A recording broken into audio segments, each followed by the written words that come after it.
Social મીડિયાના માધ્યમથી મારા ધ્યાનમાં આ ઘટના 1.5 કલાક પહેલાં આવી છે. મેં તુરંત જ એમના કન્સર્ન અધિકારીને રૂબરૂ બોલાવ્યા હતા.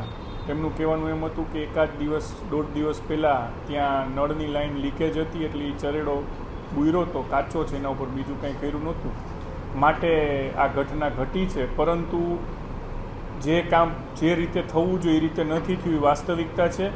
માટે એમને જે કોઈ કન્સર્ન પાર્ટી છે જેમણે આ કામ કર્યું છે એમને નોટિસ આપીને પેનલ્ટી કરવા માટેનું જણાવી દીધું છે.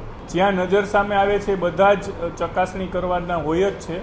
આદેશનો કોઈ વિષય જ નથી. આ તો એક રૂટીન પોતપોતાની ફરજની વાત છે. અને તેમ છતાં પ્રી મોન્સૂનની કામગીરી માટે ઘણા બધા પગલાં લઈ રહ્યા છીએ.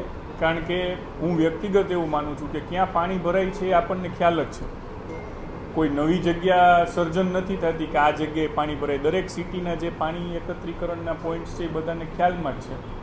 એટલે એ બધા જ પોઈન્ટ્સની ઉપર વ્યવસ્થિત આ વખતે વરસાદ ચાલુ હોય ત્યારે 2-2 માણસો 3-3 માણસોની ડ્યુટી મૂકવાના છીએ. અને ટૂંક સમયમાં આપને એનું લિસ્ટ પણ મળી જશે કે કઈ કઈ જગ્યાએ કોર્પોરેશનની પાસે જે ડેટા છે એમાં પાણી ભરાય છે, અને એના ઉપર ચાલુ વરસાદે માણસોને મૂકવામાં આવશે. જે એન્જિનિયરની જવાબદારી છે ચાલુ વરસાદે રાઉન્ડ ધ ક્લોક એનું મોનિટરિંગ કરશે અને પદાધિકારીઓ પણ મોનિટરિંગ કરશે.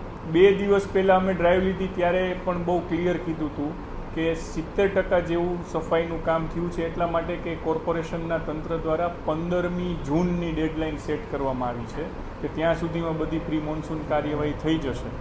પરંતુ આ વખતે તો હવે શક્ય નથી, પણ આવતા વર્ષથી 20મી મેની ડેડલાઇન સેટ કરવાનો આદેશ પણ આપી દીધો છે.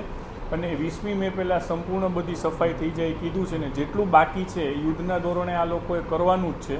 તમારા ધ્યાનમાં પણ જે વસ્તુ આવે અમારા ધ્યાન ઉપર મૂકજો, એટલે એ પણ થશે.